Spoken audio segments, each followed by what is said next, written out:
tonight we're going to continue looking at verse 30 and cover a little bit of, I don't know what we'll cover, to be honest.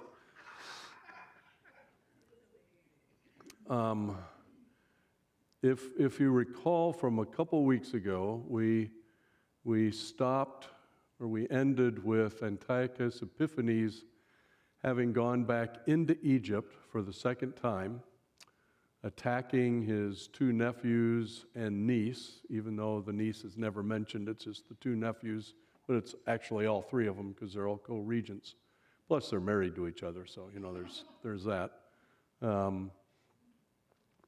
And he makes it all the way to Alexandria and is stopped dead in his tracks in Alexandria. Do you remember that whole story? Because ships from Kittim, as the text says, showed up and he was stopped dead in his tracks. And as we unpack that prophecy in Daniel, we hear this narrative of Antiochus Epiphanes IV issued an ultimatum by none other than a Roman general. So I've been promising you that Rome was looming in the wings. So the Secludes and the Ptolemies and the Macedonians, they have not lost their power, but it is beginning to slip away, and the shadow of Rome is being cast upon them, and they are kind of quaking in their boots in some way. And so we'll kind of pick up with that narrative and then quite possibly spend a lot of time in some scripture that you probably have never been in, which is 1st and 2nd Maccabees, which begin to paint what's happening in Judea during this time. Well, it's scripture in that it shows up in Bibles, even though it's listed in the section called the Apocrypha. I would not put it on the same weight as the Old and New Testament, but it serves a distinct purpose for what we're doing tonight. So yeah, I'd call it scripture, but not in the sense of what we would call Old and New Testament. So nice catch. So let's jump into the text. Excuse me. Chapter 11, which again we've talked about as being the most historically accurate prophecy in the Bible. And so we've been unpacking what most scholars believe is the historical expression of this prophetic utterance of Daniel. And if you remember, last week I had a quote, I think it was from Carol Newsom, in her commentary. She's one of these scholars that is not sold that Daniel is actually a prophecy, but that it was written after the events. And she made a comment a couple times that the writer of Daniel should have known better.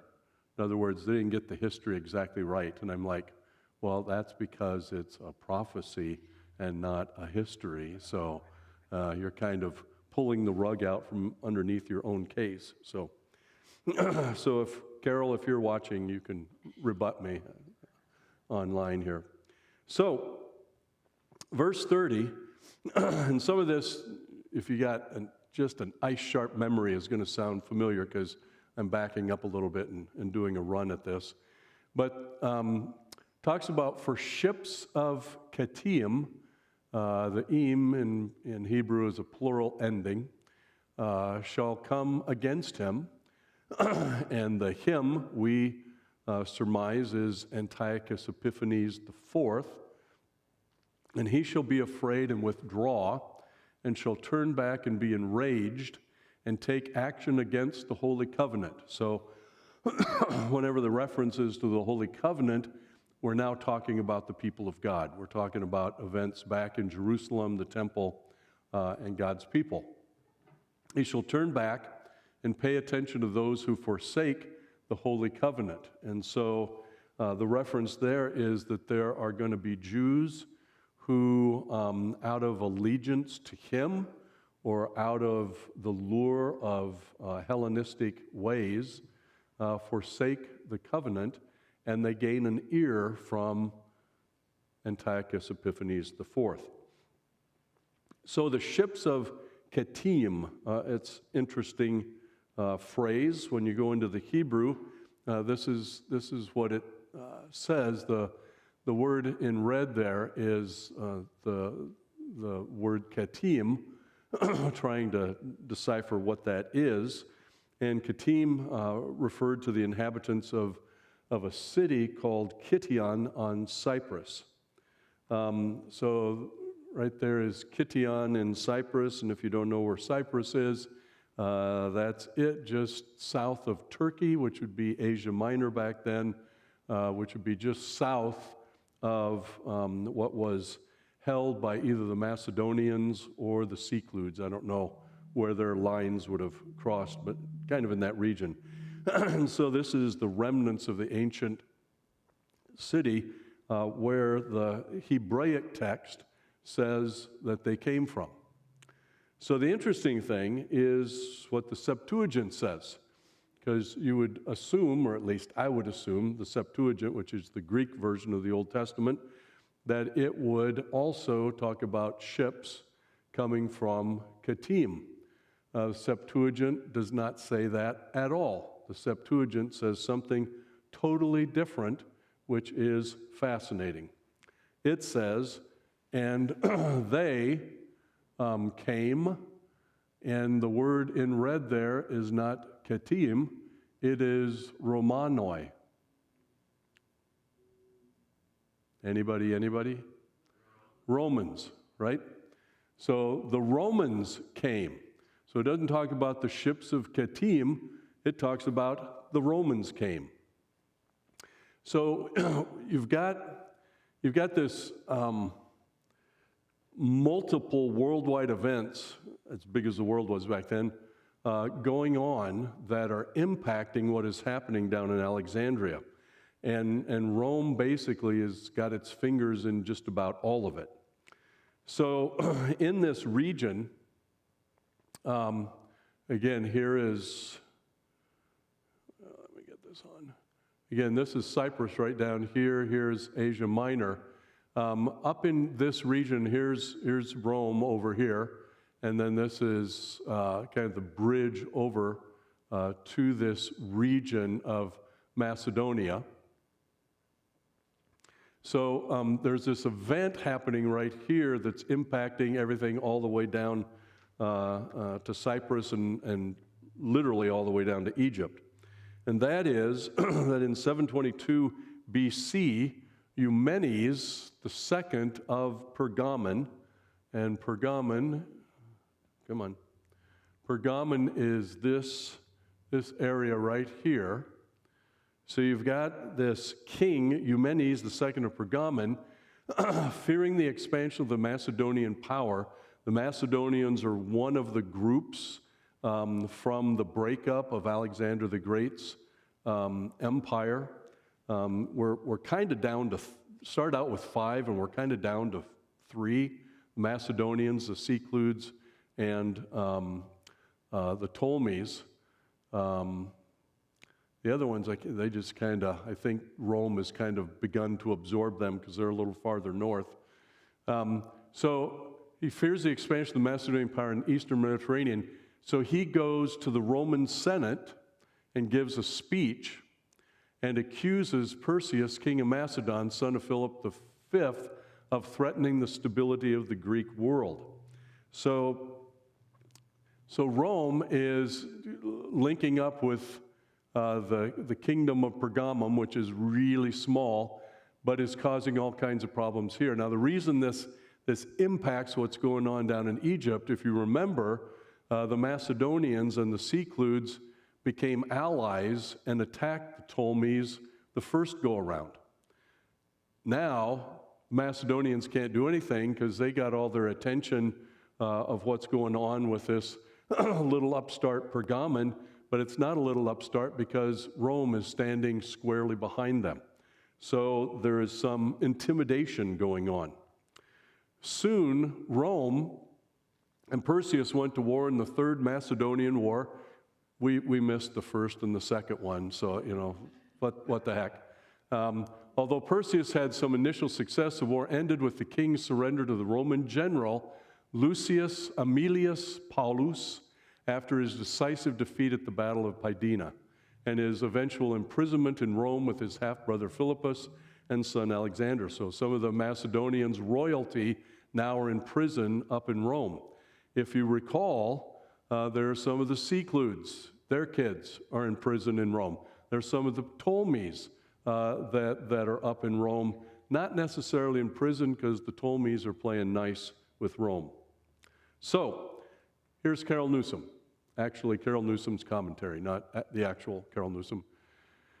Popilius handed Antiochus the Roman terms. Remember this? I just chuckled over this because I don't like Antiochus Epiphanes IV at all. So anybody that can stick it to him, I'm kind of cheering for him, right? So Popilius, he is a Roman general, handed Antiochus the Roman terms, and when Antiochus said he wished to consult with his counselors, Popilius drew a circle around Antiochus in the sand and demanded that he decided before he stepped out of the circle. So remember last week, St. Jerome talked about it, and I think Livius and Polyaenus, I can't remember, those three historians all talked about this event, and they all had different details, but the one thing that was the same was Antiochus had a circle drawn around him and was told, you're not stepping out of the circle till you make up your mind. And remember, Antiochus stuck out his hand to shake, and the Roman general handed him the decree instead and said, read this, and drew the circle around him. I just love it. I mean, stick it to Antiochus, right? He had to decide before he stepped out of the circle. While Polybius, that's who I was trying to think of, that's a Roman historian, suggests that the incident humiliated Antiochus. Modern historians have a more nuanced view. Of course they do, because, they're so smart and they were there. Not. And have even suggested that Antiochus might have been relieved that the Romans provided a solution to the intractable situation which he had landed himself. In other words, they think that he overextended what he would be able to rule over. So he militarily won, but he didn't have the infrastructure to hold Egypt. So it actually almost gave him face that the Romans said, get out of here. And he could say, oh, okay, well, I'll take off, And he just looted everything the whole time he was retreating. So who knows? Antiochus might not even known. It's just crazy. Antiochus lacked the strength to take Alexandria, and even if he had succeeded, he would have risked war with Rome, which could not tolerate Seclude domination of Egypt. Although Antiochus had returned to Pelusium to Ptolemaic control, Rome reaffirmed Seclude claims to the whole Syria. So Secludes could hold Judea and Syria and a little bit of Turkey, and then over into Babylon. But that's it. Rome said, no, you're not coming down into Egypt. So they're basically laying out the lines of saying you can't go any farther than this particular line. Plus, I think Rome kind of had their eye on Egypt in the long run.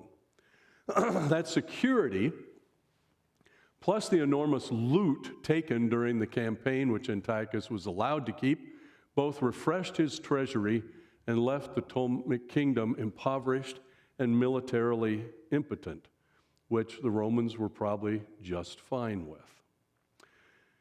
So St. Jerome, he's been on this Antichrist kick, and he just continues it on. Remember how he constantly says, a lot of historians think that the Antichrist is Antiochus Epiphanes. He's more than just Antiochus Epiphanes. And I want to thank St. Jerome because he broadened my perspective of the Antichrist and maybe how the Antichrist works, that there is not necessarily one human being, and that is the Antichrist, but really the Antichrist showing himself throughout history over and over again anything that opposes the will of God and against God's people and against the mission of Christ literally is the Antichrist. A group, philosophy, individual, whatever, that ultimately at the end times the Antichrist will manifest himself kind of as depicted in the book of Revelation. So St. Jerome says, as for the Antichrist, there is no question but what he's going to fight against the Holy Covenant, and when he first makes war against the king of Egypt, he shall immediately be frightened off by the assistance of the Romans. But these events were typically prefigured under Antiochus Epiphanes. So in other words, Antiochus Epiphanes is not the total expression of the Antichrist, but he is kind of a first visionage of the Antichrist that is full-blown by the time we get to the book of Revelation. This whole understanding of the Antichrist, or the view of the Antichrist, really begins to have its origins in this prophecy of Daniel, even though the Antichrist is not mentioned as the Antichrist, because that would be weird because Christ hasn't come yet. But the concept of this opposing force begins to germinate in this prophecy of Daniel. That makes sense? Good, because it doesn't to me. So that this abominable king who persecuted God's people foreshadows the Antichrist, who is to persecute the people of Christ. And so there are many of our viewpoint who think that Domitius Nero was the Antichrist because of his outstanding savagery and depravity. By the time you get to us who have lived through the 20th century, we go, yeah, and there's this dude called Adolf Hitler who would qualify in that regard as well. He goes on, we read of these matters at greater length in the exploits of the Maccabees, where we learn that after the Romans expelled him from Egypt, he came in anger against the covenant of the sanctuary and was welcomed by those who had forsaken the law of God and taken part in the religious rites of the Gentiles. That's just putting it so nicely. I mean, it was awful. But this is to be more amply fulfilled under the Antichrist, for he shall become angered at the covenant of God, despise plans against those whom he wishes to forsake the law of God. And so Aquila, this is not the Aquila in the New Testament, Priscilla and Aquila. There was a Roman historian. He was also a translator of Scripture. He translated the Hebraic Scriptures into Greek. But that is not the Septuagint. It was a separate Old Testament version of the Greek, which I didn't even know it existed. So he's written in a more significant way. So this is what Aquila wrote in his translation. And he shall devise plans to have the compact of the sanctuary abandoned. Verse 31. Forces from him, from this king of the north, that's all he's described as in Daniel, shall appear and profane the temple. So that reference is to the temple in Jerusalem, and fortress, and shall take away the regular burnt offering, and they shall set up the abomination that makes desolate. So that's a phrase that I think some of you might have heard before, and we're going to, as we get into 1st and 2nd Maccabees, discover what that really looks like, and it's awful. He shall seduce with flattery those who violate the covenant. In other words, he will lure God-fearing Jews away from that covenantal relationship and into a Hellenized life, a pagan worship life. But the people who know their God shall stand firm and shall take action. Well, who's that reference to, do you think, in light of Antiochus Epiphanes IV? Judas Maccabeus, right. In my thinking, anyway. Carol Newsom, if the violence in verse 31 is not to be connected with Antiochus' return from Egypt, to what does it refer? I mean, there's really nothing like it in history. So I agree with her. The context has to do with the continuing struggles in Jerusalem over the office of the high priest. While Antiochus was campaigning in Egypt, a rumor circulated in Jerusalem that he had been killed. Well, you can imagine what that did. Yay! Right? This prompted the ousted high priest, who is named Jason, to return to Jerusalem and try to overthrow the current high priest, Millennius, in late 169, early 168. The result was a civil war among the Jews over Antiochus Epiphanes. Although Jason seemed initially to have had considerable popular support, his violence against the citizens of Jerusalem turned them against him, and he again fled. Hear this in 2 Maccabees 5. We're going to look at that in a little more detail. Leaving Menelaus once again in charge. So what's going on is this. Antiochus Epiphanes IV apparently was auctioning off the position of high priest to the highest bidder, and who offered him the most tribute for that year, because that's how long a high priest served, was for a year. Whoever won the auction bid got to be high priest that year. A heck of a deal for Antiochus, and he doesn't really care who that is, right? Because nobody can overthrow him in there.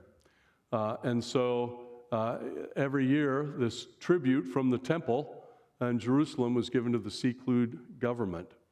And it's unknown to what extent such corruption was simply an accusation by Jason's enemies, meaning Menelaus was a bad high priest. Well, if you got opposing political force, they've been known to say bad things about the other political side. Have you ever noticed that? Yeah, it's kind of something we don't really deal with in our day and age, but they used to do that a long time ago, right? Regardless, Jason apparently outbid his brother for the position in 175 BCE, and then a newcomer, Menelaus, outbid Jason in 171 BCE, resulting in his dismissal from the position. He later attempted to forcibly retake his old position in 168 BC because he thought Antiochus was dead, so I can move in. But he failed, and he was forced into exile. Now, we might look at this and go, that is just a weird way of operating, but it is kind of interesting. During the time of Luther, that's how bishops were selected. Because there was property that came with being a bishop, and with property came taxes. And so it was profitable to become a bishop. And so guess what? A lot of bishops in the church were not ordained pastors. They were whoever could fork over the most money. So you wonder why the church was theologically just adrift. That was one of the reasons why. So, jumping into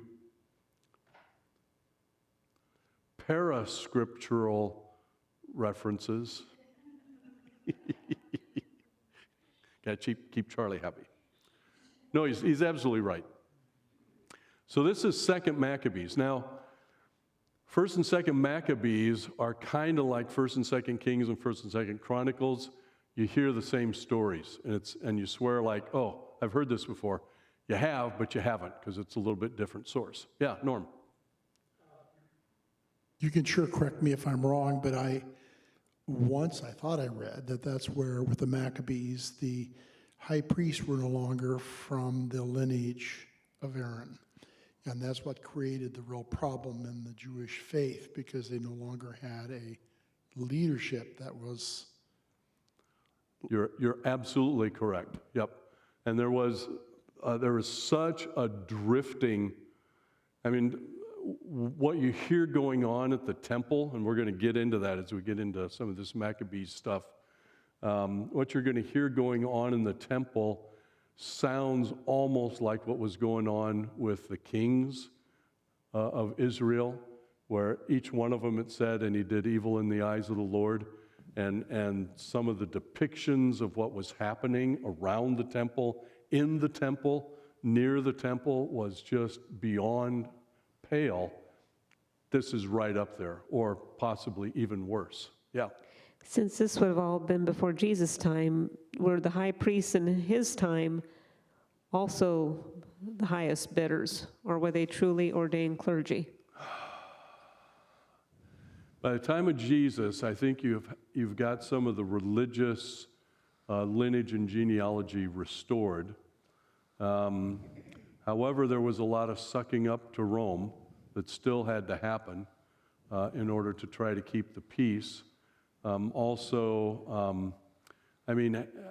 King Herod, we often think that he's king of the Jews, and he was, but he became a Jew. He converted to Judaism so he could hold that position. So he really didn't have Jewish sentiments at his heart, even though he did some amazing building programs in Jerusalem.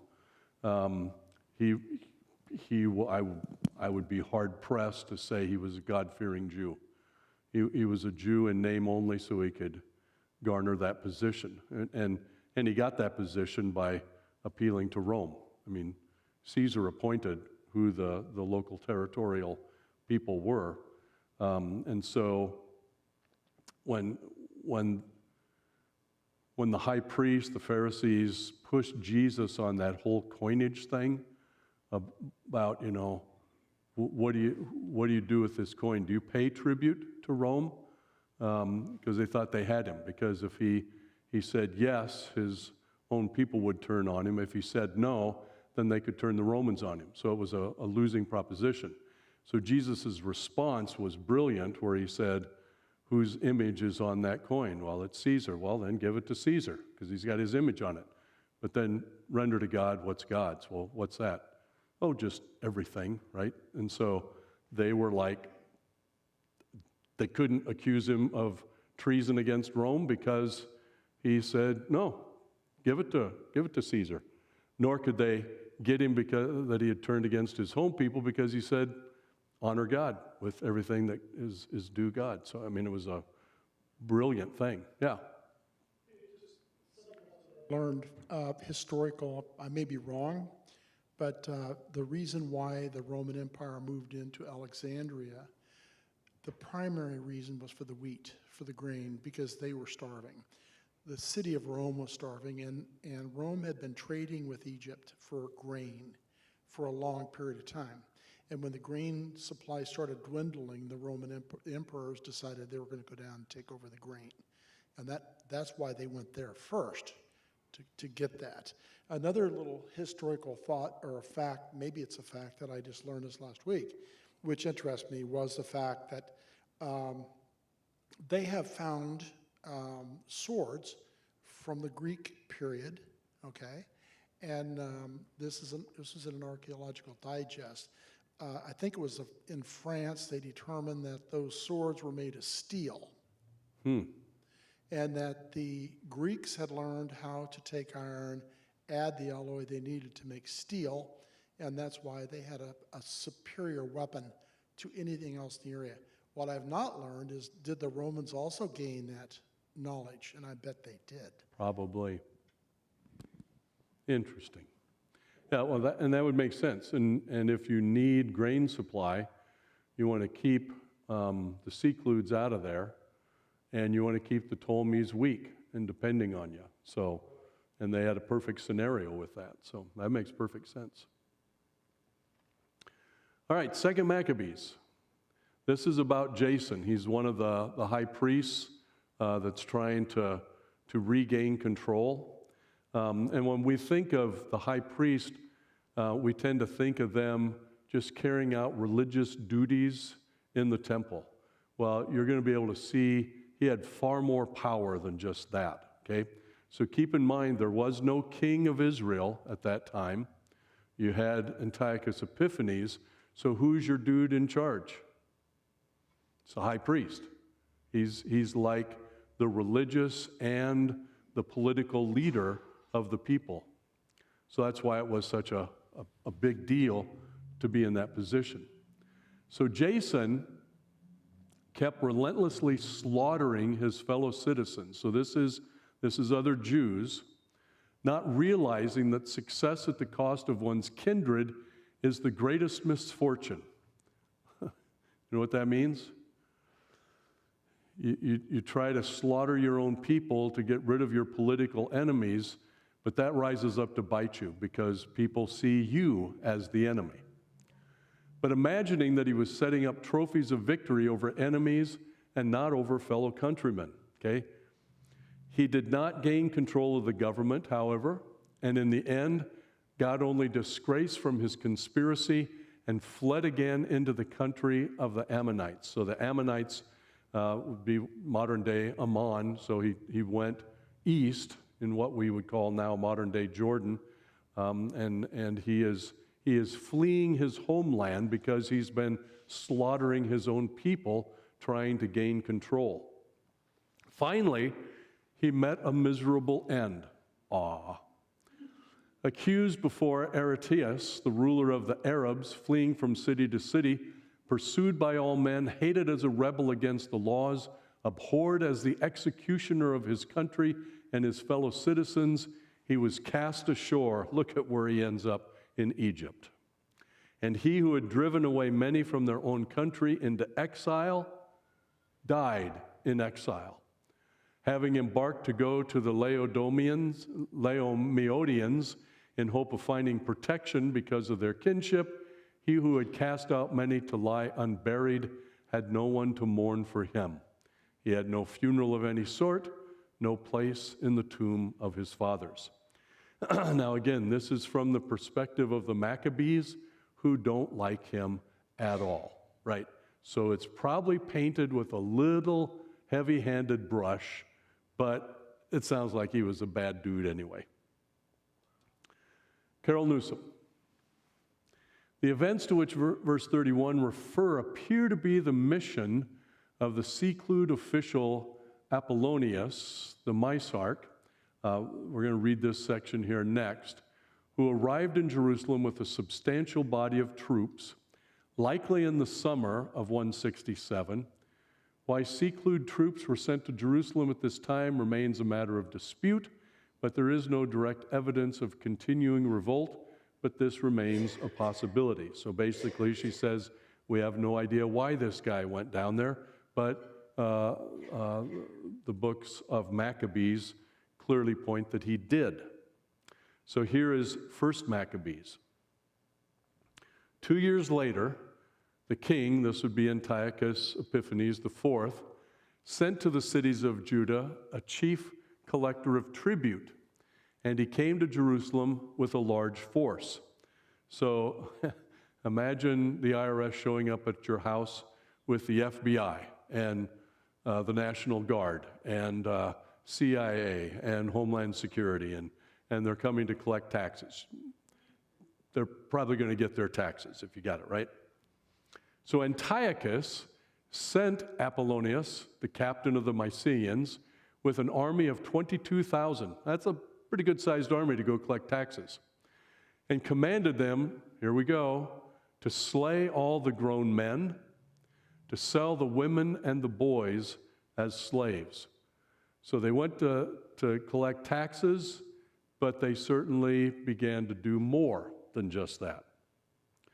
When this man arrived in Jerusalem, he pretended to be peaceably disposed and waited until the holy Sabbath day. So we're here to gather taxes.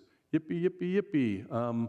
And then, finding the Jews not at work, he ordered his men to parade under arms. So they're parading, but their weapons aren't shown. So their arms are under, okay? So not their arms, their weapons are under. So they're concealed carry right now. He put to the sword all those who came out to see them, okay? Because they were Jews, they weren't working, so they had nothing else to do on the Sabbath, so they came out to see the parade, then rushed into the city with his armed men and killed great numbers of people. Here we go. Judas Maccabeus, with about 9 others, got away into the wilderness, kept himself and his companions alive in the mountains as wild animals do. They continued to live on what grew wild so that they might not share in the defilement. So this is 167, I think, spring or summer, and Hanukkah is usually celebrated in December, and it started in 167. So events are going to be turning really quickly because the pressure is really elevated. Carol Newsom. Whatever the specific events, the reprisals of 167 appear to be Antiochus's response to what he judged to be conditions of revolt. Plus, Antiochus just was made a fool by the Romans. So I think he's ticked off and wants to flex his muscle, and when the boss yells at you, you go home and kick the dog. So he's moving into Judea to kick the dog, I think. Antiochus's favorable attention to those who abandon the Holy Covenant, verse 30, refers presumably to Menelaus and his supporters. Menelaus was the high priest who outlasted Jason, and he is pro-Antiochus Epiphanes. Though Apollonius entered Jerusalem peacefully, which 1st and 2nd Maccabees take as a ruse, his troops soon attacked the city, slaughtering the men, capturing the women and children for sale as slaves, plundering and burning the city. The book of Daniel, however, does not mention the violence against citizens, but focuses on what it considers the primary horror, the defilement of the temple. The reference to the citadel in verse 31 is the fortified area, or the Acra, somewhere near the temple where the foreign troops were stationed. Similarly, in 1 Maccabees 1 refers to the citadel as an ambush against the sanctuary. And 2 Maccabees says the Gentiles used the temple precincts for their own forms of worship and sacrifice, though the 2nd Maccabees account likely exaggerates the lurid aspects of the activity. Well, maybe, maybe not. I mean, how do you know, right? So this is a depiction of the Acra. So that would be where secluded forces would house up. What that big square area is what would be called the Temple Mount, and the temple located right there. So look how close that is. I mean, you want to ramset the temple, all you got to do is go out your back door, and there it is. I thought that the Acra eventually became, during the time of the Romans, what was known as the Antonia Fortress during the time of Jesus. But I guess they're two separate buildings, but I have a hard time believing that because it's such a short period of time, but I could find nothing that said they were the same. Do you know anything about the Acra and the Antonia Fortress? I only recognize the one that was there, and it was high enough that they could look down into the temple. Right, that would have been the Antonia Fortress. Make sure they could see everything going on. Right. And if I'm not mistaken, that stands today. Right, still does, yep. But that's different than the Acra from all the research that I was able to find. So 1 Maccabees. 2 years later, the king sent to the city of Judah a chief collector of tribute, tax collector, and he came to Jerusalem with a large force. So you're going to go, wait a second, you're reading the same thing. No, I'm not. The other was 2 Maccabees. This is 1 Maccabees, kind of telling the same story with different details. Deceitfully, he spoke peaceable words to them, and they believed him. But he suddenly fell upon the city, dealt it a severe blow, and destroyed many of the people of Israel. He plundered the city. Here we go. This is just where it's really disturbing.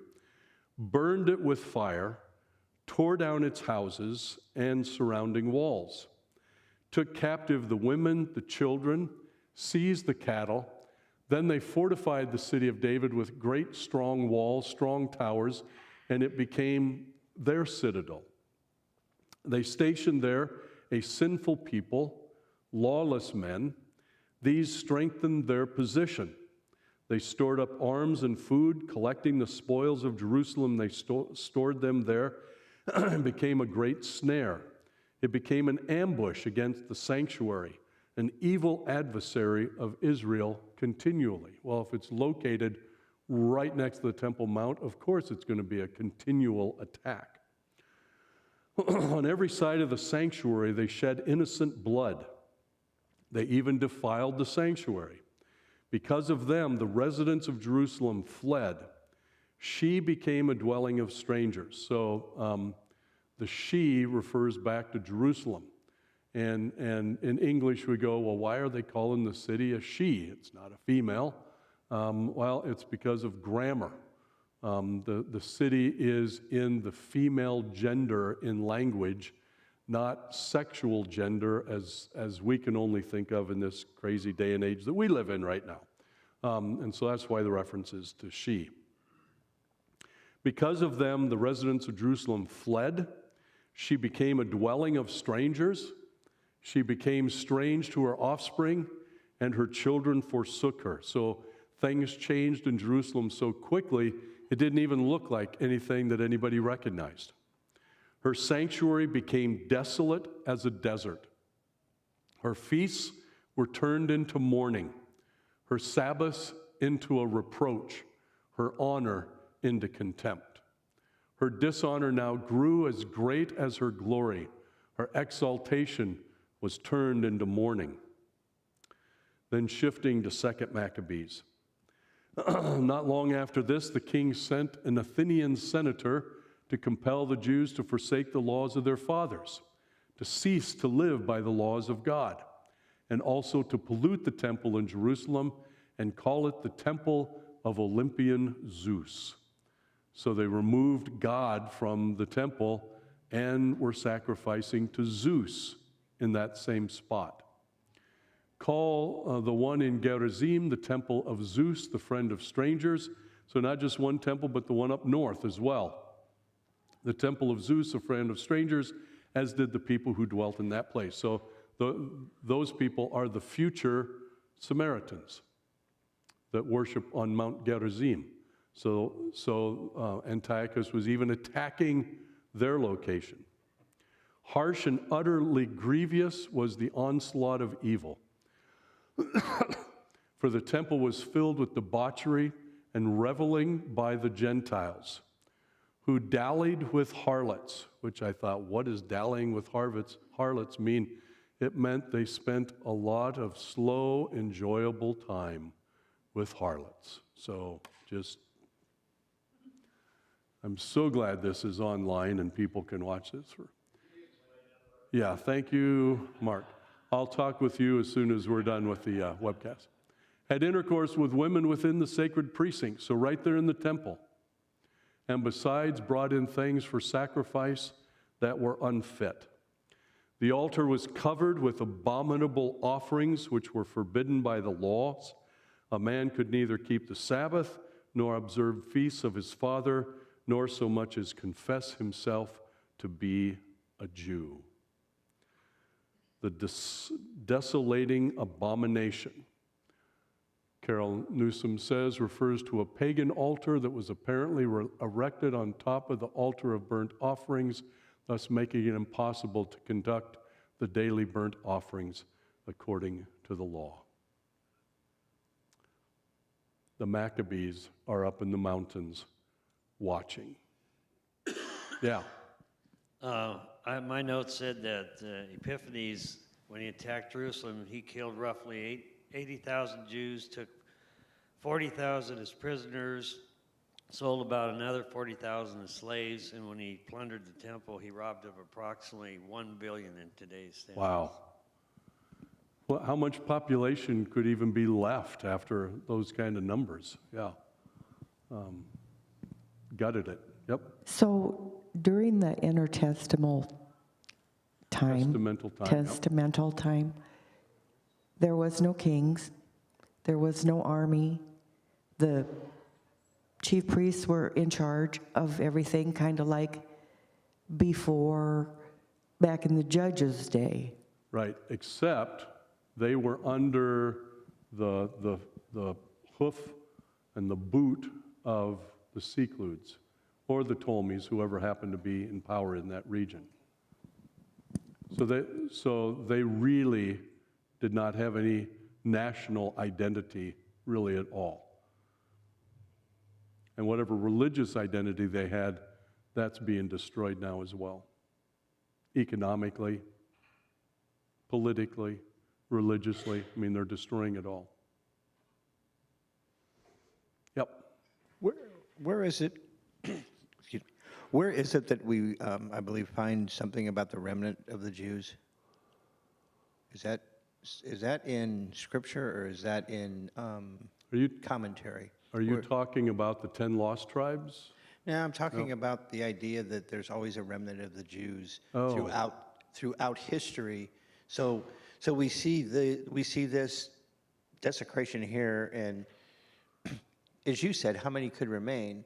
And it made me think of Hitler and how many Jews were killed when he annihilated them in Germany. But there's always a remnant that remains to keep that race moving forward throughout history. But I don't remember if that's something from Scripture or something I read in a commentary. That does not jump into my head scripturally, but I know what you're speaking about.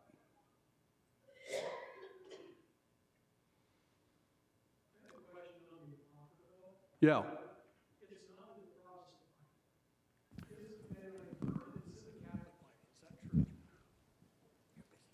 Yes and no. It is in some Protestant Bibles, like this. Let me go back. This will shock you. But look where that comes from. Revised Standard Version. Okay. So there are some Protestant Bibles that contain the Apocrypha, but it is seen as separated from the older New Testament. Sometimes the Apocrypha is put in between the Old Testament and New Testament. Sometimes it's placed after the New Testament. In the Catholic Bible, there is no Apocrypha. These books appear in the Old Testament. And So that's why I say yes and no. in the Jewish Bible, for lack of a better word, is the Apocrypha a part of that? Well, I believe it would be. Yeah, it would have to, because they celebrate Hanukkah. So you need Maccabees to celebrate Hanukkah. So I would say, yeah, in the Jewish scriptures that they would use, they would be there. But it may be different books than what is in the Roman Catholic and what is in the Protestant. I mean, there may be some missing and stuff.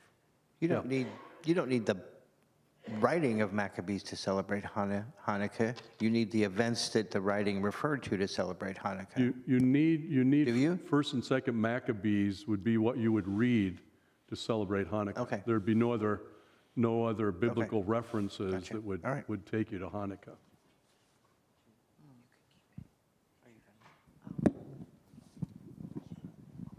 I found a verse about the remnant in Romans. Good, perfect. What does it say? So that's Paul writing, isn't it? Yep. Okay, so Paul says, don't you know what the scripture says in the passage about Elijah, how he appealed to God against Israel? Lord, they have killed your prophets and torn down your altars. I am the only one left, and they are trying to kill me. And what was God's answer to him? Yep. I have reserved for myself 7,000 who have not bowed You're the knee not to alone. Baal. So too, at the present time, there is a remnant chosen by grace. There you go. See, Charlie? You just need a real scholar to be able to find it, so. All right, we'll pick up right here next week. Next week? Nope, not next week. We won't meet next week, but the week after. All right, well done.